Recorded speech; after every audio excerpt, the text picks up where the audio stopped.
তো আজকে সকাল থেকে তোমাদের সঙ্গে ভালো করে একটু কথা বলার সুযোগ পাইনি, তোমাদেরকে আগেই বলেছি সেটা, মানে এসে পরে তোমাদের গুড ইভিনিংটা করলাম, গুড মর্নিংটা করতে পারিনি। তো জাস্ট বন্ধুরা আমি বাড়িতে ঢুকে আমাদের বাড়িতে বাড়িতে ঢোকারেই কিছু কাজ ছিল, আমাদের পূজা কমিটিতে কিছু কাজ ছিল, সেগুলো করে আস্তে আস্তে আজকে মোটামুটি ধরো 9:30, হ্যাঁ 9:30টার উপরেই হয়ে গেছে, 9:50 বেজে গেছে আসতে। তারপরে আমি আর এক ফোঁটা না বসে তার মধ্যে আবার রাত্রেবেলায় জল দেওয়া হলো। ঠিক আছে, জল ভরা কমপ্লিট করে সবাই আমি একা নয়, আমাদের ফ্ল্যাটে সবাই জল ভরে কমপ্লিট করে 10টার মধ্যে 10:10 মধ্যে ঘরে ইন করে 5টা রিল তোমাদেরকে পাঠালাম। ঠিক আছে, 5টা রিল পাঠিয়ে জাস্ট তোমাদের সঙ্গে কথা বলতে বসেছি, আর শরীর চলছে না। এবার খাবো, কিন্তু সকালবেলায় তোমাদেরকে খাওয়া দাওয়াটা দেখাতে পারিনি, যে এবারে যখন খাবো তোমাদের সঙ্গে সেটা নিশ্চয়ই শেয়ার করবো এখনই। সকালে কোন রকমে খেয়েছি, খেয়ে পরে আমি তো অল্প একটু ভাত খেয়ে বেরিয়ে চলে গেছিলাম, অল্প একটুখানি জাস্ট বাটিতে নিয়েছি, খেয়েছি, খেয়ে বেরিয়ে চলে গেছি। আর ছেলের জন্য আমি রান্না করেছি, তো জানোই তোমরা, রান্না তোমাদেরকে দেখিয়েছি অল্প অল্প করে।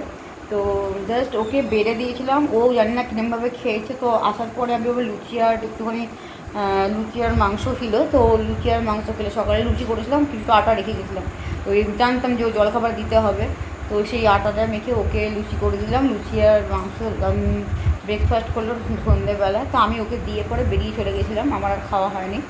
তো এসে পরে আবার তোমাদের কাছে কটা রিল করলাম, চা খেয়েই গেছিলাম যদিও, ওখান থেকে কফি খেয়ে এসেছিলাম। তো আসার পরে রিল করলাম। আচ্ছা, মন্দিরে চপ আনা হলো, চপও আনতে গেছিলাম আমি, আমার পাশের কলেজ একজন গিয়ে ভদ্রমহিলা, তো দুজন মিলে গেছিলাম চপ আনতে, চপ নিয়ে এসে মন্দিরে খাওয়া হলো। নিয়ে পরে ওখান থেকে ডাইরেক্ট এসে তোমাদের কাছে জল ভরে রিল করলাম, রিল করে যে তোমাদের সঙ্গে কথা বলতে এসেছি। চলো এবার রাত্রে ডিনারে যাই, ডিনার করতে হবে, কারণ পেটের মধ্যে আমার চুহা দৌড়াচ্ছে। তো চলো আমি এখন ডিনার করে তারপরে তোমাদের কাছ থেকে বিদায় নেব। তো কেমন লাগছে আমাদের ভিডিওগুলো প্লিজ একটু কমেন্ট করে জানিও। তোমাদেরকে বারবার বলি, তোমরা ছাড়া আমি অন্তত কিছুই না, আমরা কিছুই না। তো প্লিজ তোমরা আমার পাশে থেকো, সবাই আমাকে বলো লাইভে তোমাকে সাপোর্ট করছি, একদম সাপোর্ট করো প্লিজ, তোমরা সাপোর্ট করো। তোমরা সাপোর্ট করলে আমি হয়তো জীবনে অনেকটা এগোতে পারবো। জীবনে আমার অনেক কঠিন কঠিন লড়াই আছে, যে লড়াইগুলো আমাকে পাস করে বেরোতে হবে। তার একমাত্র মূল চাবি হচ্ছে তোমাদের কাছে। তোমরা যদি তোমার পাশে থাকো, তো আমি একদিন ঠিক, আজ না হয় ঠিক আছে, আজকে আমি 2 বছর ধরে লড়াই করছি, পারছি না, কিন্তু একটা সময় আমি ঠিক পারবো। ফুললি তোমাদের সাপোর্ট দরকার। তো প্লিজ এভাবেই আমার পাশে থেকো, আমাকে সাপোর্ট করো। আমি একদম খুব কম টাইমের মধ্যে আছি, যখন আমার রিলের টাইম বেরিয়ে গেছে তখন আমি রিল বানাচ্ছি, কিন্তু উপায় নেই, কিছু করার নেই বন্ধুরা। আমি এই সময় একদম বিজি হয়ে পড়েছি আমাদের পুজো কমিটিতে। তোমরা জানো প্রত্যেকটা বছর আমি পুজো কমিটির পুজো তোমাদেরকে 2 বছর তুলে ধরেছি, দেখো আমাদের কীরকম খাটনি পড়ে, প্রত্যেকবারই আমি দেখো বানাই। এবছর তো আমার তো অসহ্য চলছে, আমি পূজার মণ্ডপের ভিতরে কোনো কাজ করতে পারবো না, তো বাইরে থেকে তোমাদেরকে দেখাবো যে কী কী কাজকর্ম করা হয় আরও। তো প্রচণ্ড ব্যস্ত থাকি, এই সময়টা খুবই ব্যস্ত হয়ে পড়েছি। তো আর কিছু করার নেই, সামনে পুজো একদমই চলে এসে, কে কীরকম জামাকাপড় নিলে, কে কীরকমভাবে তৈরি হলে আমার তো কারোর সাথে জানা হলো না। তো আমি কিছু কিনেছি, তোমাদের সঙ্গে শেয়ার করবো, অল্প অল্প হয়েছে আর কি, কিছু শেয়ার করবো।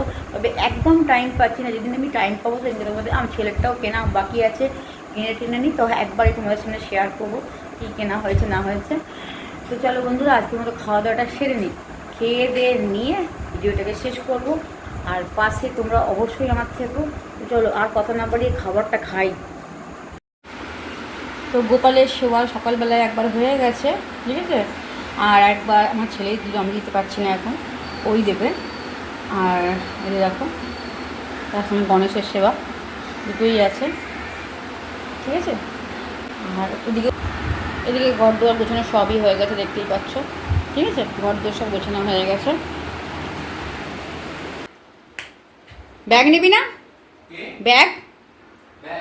হ্যাঁ, কেন?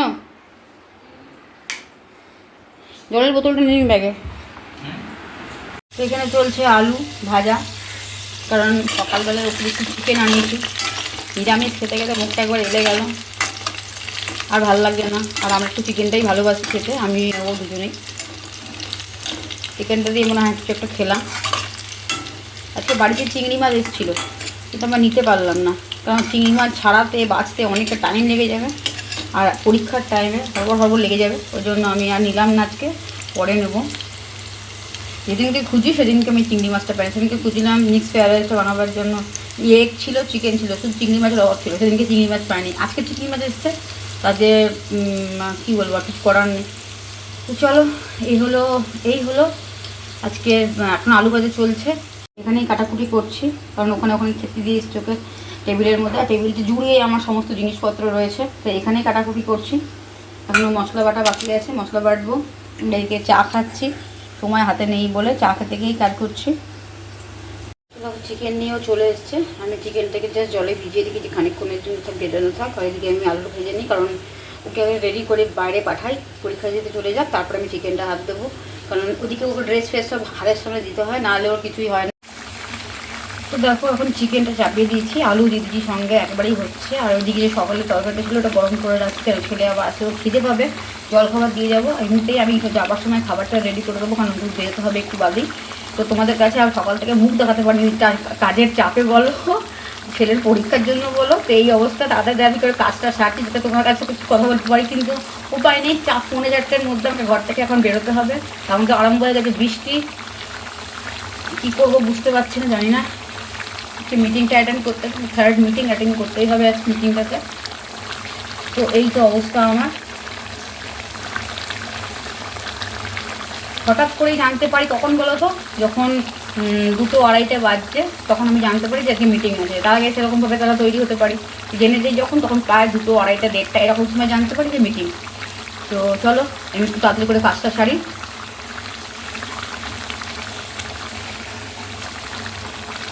তবে কালারটা বেশ জম্পেজ এসছে, বোঝা যাচ্ছে।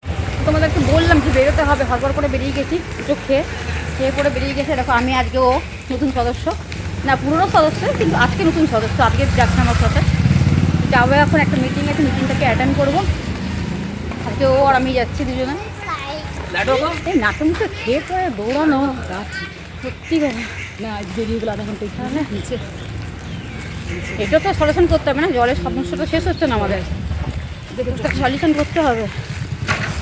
এতদিন তো একাই কি সুন্দর হচ্ছিল, নতুন আছে তো হচ্ছে না। এবার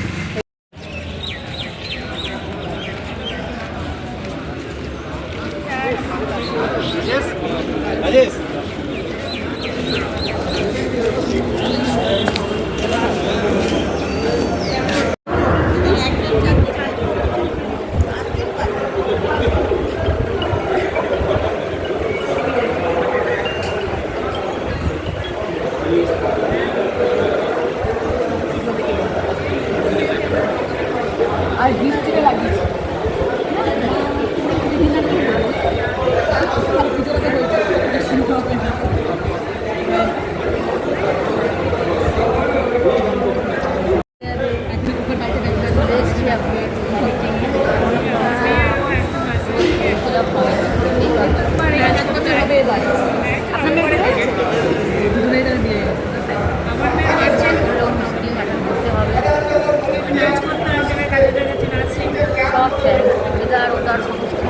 আগেই বলেছিলাম যে আমাকে সমস্ত কিছু দেখতে হয়, তখন আমাদেরকে সমস্ত কিছু করতে হয়, আমাদের মেয়েদের পুজো সবটাই আমাদের ক্ষেত্রে করে যায়, আমরাই করি সবটা। এটা নিয়ে 3rd নম্বর মিটিং হচ্ছে,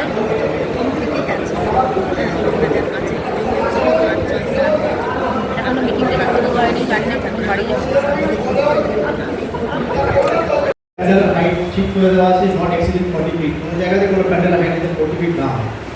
যেখানে খুব বেশি লোকের সমাগম থাকবে সেখানে ভালো করে পি সিস্টেম রাখা, এবং তাদের যে এরিয়া যে যতটা কভার করছে, যেখান থেকে লোকজন কিউতে ভেতরে ঢুকছে, প্রপার কিউ ম্যানেজমেন্ট, মানে গার্ডেন তৈরি করে, পার্ক তৈরি করে, যেখানে লোকজনকে ঢোকানো হবে সব জায়গাতে, যাতে PA system, public address system, মানে সবাইকে ওখানে আওয়াজ পৌঁছাবে, এই জিনিসগুলো যাতে অবশ্যই ঠিকঠাক করে থাকে। এবং যেখানে যখন খুব ওভার ক্রাউডিং হবে, যে জায়গা থেকে আমরা মার্ক করে এসেছি সেখানে লোকজনকে আটকে দেওয়া, ভেতরের লোকগুলোকে খালি করা, ইভেন্ট করা, তারপরে খালি হলে ভেতরে ঢুকতে রাখা, এই জিনিসগুলো কিন্তু মেনটেন করার জন্য আমরা ফোকাস দিয়েছিলাম, আগেবারই বলেছিলাম, সেটা হচ্ছে পর্যাপ্ত পরিমাণে ভলেন্টিয়ার্স থাকা। আমরা বলেছিলাম যে আপনারা ভলেন্টিয়ার্সের লিস্ট আমাদেরকে দেবেন, তাতে করে আমরা কীভাবে সেই পুজো প্যান্ডালে যে ভলেন্টিয়ার্সদেরকে একটা জায়গায় রাখলে আমরা যে ব্রিফ করে আসতে পারবো যে আপনারা কীভাবে ফাংশনগুলো করবেন। আমরা এখনো পর্যন্ত কিন্তু সমস্ত কমিটির কাছ থেকে মানে কিছু জাস্ট কয়েকটা ভলেন্টিয়ার্সের নাম, সেটা কিন্তু সাফিসিয়েন্ট নয়। তো এরকম পেয়েছি আমরা এটা খুব 3 দিনের মধ্যে এটা কমপ্লিট করব, তাহলে কিন্তু আমাদের প্রত্যেকটা প্যান্ডেলে যে নিয়ম আমাদের এখনো পর্যন্ত কিছু এসে পৌঁছায়নি। অতএব আপনারা জানেন কিভাবে একটা উৎসবকে সুন্দরভাবে পরিচালনা করতে হয়, কিভাবে আমরা সাধারণ মানুষকে পরিষেবা দিতে পারবো, কিভাবে সাধারণ মানুষ যাতে উৎসবে মাতারা হতে পারেন, তাদের কোনো ধরনের কোনো সমস্যা তৈরি না হয়, সেটাও আমাদেরকে দেখতে হবে। তো হীরাপুরে যেটা দেখেছি মেনলি এডিবিসি চিত্তা পেট্রোল পাম্পের কাছে ওখানে লেখা থাকবে যে পার্কিং এরিয়া, আমাদের ফ্লেক্সে অ্যারো করে লেখা থাকবে পার্কিং এরিয়া, সেটা আপনারা দেখতে পাবেন। দ্বিতীয় হচ্ছে ত্রিবেণী মোড় গ্রাউন্ড, জানেন আপনারা, সেখানেও আমরা পার্কিংয়ের ব্যবস্থা করব। প্রথমে আমরা বলবো যে আমাদের আসানসোল মিউনিসিপ্যাল কর্পোরেশনের পক্ষ থেকে সমস্ত কাউন্সিলররা আপনাদের ওয়ার্ডে যেসব মুকাবিলা হচ্ছে তাতে সবসময় কোঅপারেট করেন। আমরা দীর্ঘদিনই পুজোগুলোর সাথে যুক্ত আছি, কেউ প্রশাসনিকভাবে আছেন, কেউ জনপ্রতিনিধিভাবে, যেগুলো এই অনুদান যদি আজ না থাকতো হয়তো বন্ধ হয়ে যেত। তো ধন্যবাদ প্রাপ্য আমাদের রাজ্যের মাননীয় মুখ্যমন্ত্রীকে যে তিনি পুজোর পাশে এইভাবে দাঁড়িয়েছেন। অনেকে অনেক কথা বলেন, কিন্তু একটা অনুদান, একটা পুজোর মাধ্যমে সমাজের বিভিন্ন শ্রেণীর মানুষকে আর্থিকভাবে সাহায্য করে যারা পুজোর সাথে যুক্ত। সে দর্শকর্মান্ড হোক, ঢাকি হোক, যিনি মূর্তি গড়েন তিনি হোক, যিনি প্যান্ডেল বানান তিনি হোক, বা যিনি পুজোর সামগ্রীর সাথে যুক্ত। এবং আমরা আশা করি যে পুজো মণ্ডপের বাইরে কোনো একটা জায়গা। তো গুড ইভিনিং বন্ধুরা, তোমরা সবাই কেমন আছো? আশা করছি সবাই ভালো আছো। Welcome back to my Kalpataru blog YouTube channel. আমার ব্লগে সবাইকেই স্বাগত জানাই। তো ব্লগটাকে আমি অনেক আগের থেকেই শুরু করেছি, বাট তোমাদের সামনে ফ্রন্টে আমি এখন এলাম। বেশি একটা কারণ আছে, কারণ সকাল থেকে আমি রান্না বান্না করে আমি জানতাম না যে আমাদের বেরোতে হবে, কিন্তু মোটামুটি খবর পাই 12টার সময় খবর পাই। 12টাও না, অ্যাকচুয়ালি ভুল হবে বলাটা। সকাল থেকে ধরো এমনিতেই ব্যস্ত, কারণ ছেলের পরীক্ষা, যে ওর পরীক্ষা ছিল, যে CLPA পরীক্ষা ছিল, তো ওই পরীক্ষাটার জন্য তর্জতে সকাল থেকে করেছিলাম। কারণ ও গেছিলো বাজার, তার আগে আমি ওকে জল খাবারটা ভাবলাম করে দেবো, তো বললো বাজার থেকে এসেই খাবে। তো চান করে পুজো করে ও খাবার করে দিলাম, ও লুচি আর তরকারি করে দিয়েছিলাম, ও খেয়ে গেল পরীক্ষা দিতে।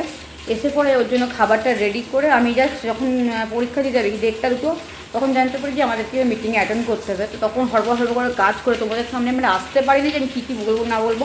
আর সকাল থেকে ভেবেছিলাম যে কিছুটা কাজ এগিয়ে পড়ে তোমাদের সামনে আমি গুড মর্নিং উইশটা করবো, তো বাট আমার সময় একদমই হয়নি। তার জন্য মন থেকে সরি চাইছি, সকালবেলা তোমাদের উইশ করতে পারিনি, তার জন্য বিকেলবেলা তোমাদেরকে উইশ করলাম।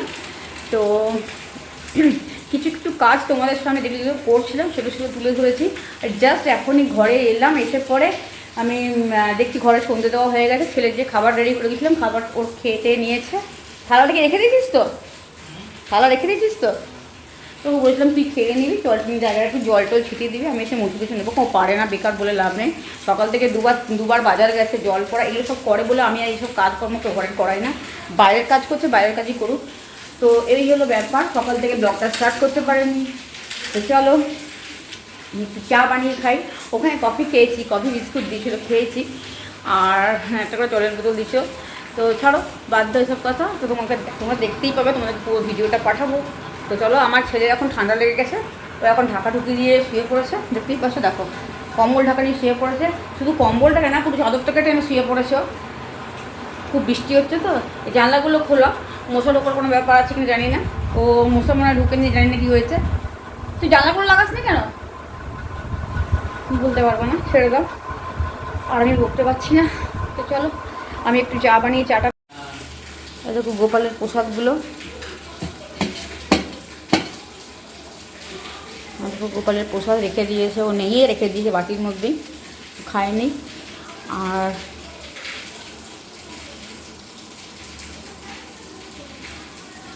নিজে বেড়ে খাবেও না, প্রসাদগুলোও নেয়নি, যেরকম ছিল বলছে তুলে রাখতে, বলেছে নিজে নিয়ে ও খায়নি, ওকে দিতে হবে প্রসাদ এখন। দেখো সারা সন্ধে ধরে এই করেছে, বই গিটার এসব বার করে, বইগুলো তো আগেই বার করা ছিল, আমি সারা সন্ধে ঘরে ছিলাম না, ঠিক আছে। তারপরে ওখান থেকে তো এলাম 6টা 6:30টার পরে, ঠিক আছে, মিটিং থেকে এলো 6:30টার পরে, জাস্ট ঘরে 1 ঘন্টা বসেছি, বেরিয়ে চা করেছি, চা খেয়েছি, ওকে জলখাবার করে দিলাম, তারপর আমি আবার চলে গেলাম। তো এই অবস্থা আমার গোটা ঘর। সকালে যদি তোমাদের দেখাতে না পেরেছি, এখন দেখিয়ে দিচ্ছি আমি কী কাজগুলো করছি। যতই আমি ঘর গুছোই আর যতই যা করে নিই, তো এইভাবেই ঘরের মধ্যে নোংরা হয়ে থাকবেই পার্মানেন্টলি।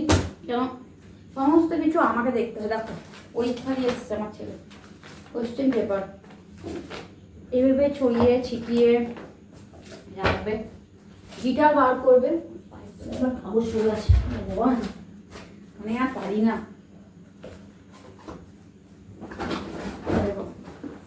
গিটারটা বের করবে, ঢোকাবে না, ঢোকা আমার ডিউটি, আমার ডিপার্টমেন্ট এগুলো। ও বার করে শুধু ফেলে রাখবে, বুঝেছো? এগুলো আমাকে করতে হবে। বাবান বাবান বার যখন করেছে একটু ঢুকিয়ে তো রাখতে পারিস এগুলো, এগুলো তো এক্সট্রা কাজ বল। ওইদিকে আমি খাবারটা গরম বসাতে দিয়ে এসছি। বাবা চিন্তাটা আটকা দেবো, দেখো পার্থক্য দরকার নেই, এখন ভিডিওটা চলছে। হ্যাঁ ভিডিও দেখ, তুই একবার তাকিয়ে দেখ, তো তাকিয়ে দেখ, তুই কত তুই কি বাচ্চা ছেলে? হ্যাঁ তোর এটা তোর, আমি পারছি না, তোর পড়ে যাবে কিন্তু গিটারটা। এই ভাব করে রাখি ঘর দুয়ারে। দেখো ব্যাগ থাকাকালীন বইপত্রগুলোকে এধার ওধার ছুটিয়ে ঘরে একদম যা তা কাণ্ড করে রাখ ঘরটাকে, জানো, যা তা কাণ্ড। তোমরা যদি না দেখো তাহলে বুঝবে না যে আমার খাটনিটা কিরকম পড়ে। গ্যাসটা বন্ধ করে দে, কম্বল ঢাকা দিয়ে শুয়েছিল ঘরের মধ্যে, কম্বলটাকে পর্যন্ত খুলে রেখে দিয়েছে। ও এত ঠান্ডা লেগেছে, ও কম্বল ঢাকা দিয়ে শুয়ে পড়েছে, একটু বৃষ্টি হয়েছে বলে। বলো এগুলো কাজ নয়? কটা বাজে না রাত্রে? এখন বাজছে 11:30, ঠিক আছে? তো 11:30টার সময় সব কাজ করছি আমি, যেটা সকালে করার কথা আমার। সকালে পরিষ্কার পরিচ্ছন্ন করার পরেও আবার সেই ডাবল খাটো, তারপরে তো বাইরের কাজ ঘরের কাজ আছি। কত দম থাকে একটা মানুষের বলো সারাদিন?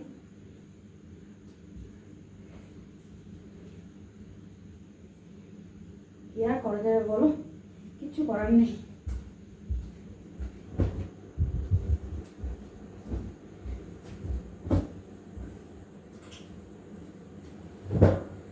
এই হলো ব্যাপার, যেগুলো আমাকে করতে হয় সকালে একবার। তো সকালে তোমাদেরকে দেখাইনি, তাড়াতাড়ি করে দিয়েছি, ওই জন্য এবারটা দেখাতে ভগবান একবার সুযোগ করে দিল, তোমাদেরকে দেখিয়ে দিলাম যে এইভাবে বোঝাতে হয়, এইভাবে রাখতে হয়, এভাবে করতে হয় কাজগুলো। আর ঘর আমার অগোছালো দেখলেই মাথাটা গরম হয়ে যায়, ঘর দৌড় আমার একদম পছন্দ হয় না। চলো দেখো হয়ে গেছে গুছানো। এইরকম যদি ঘর দৌড় না থাকে আমার মাথায় হেভি আগুন জ্বলে যায়। এমনিতে আমি হট টেম্পার একজন মানুষ, মহিলা, কিছু করার নেই।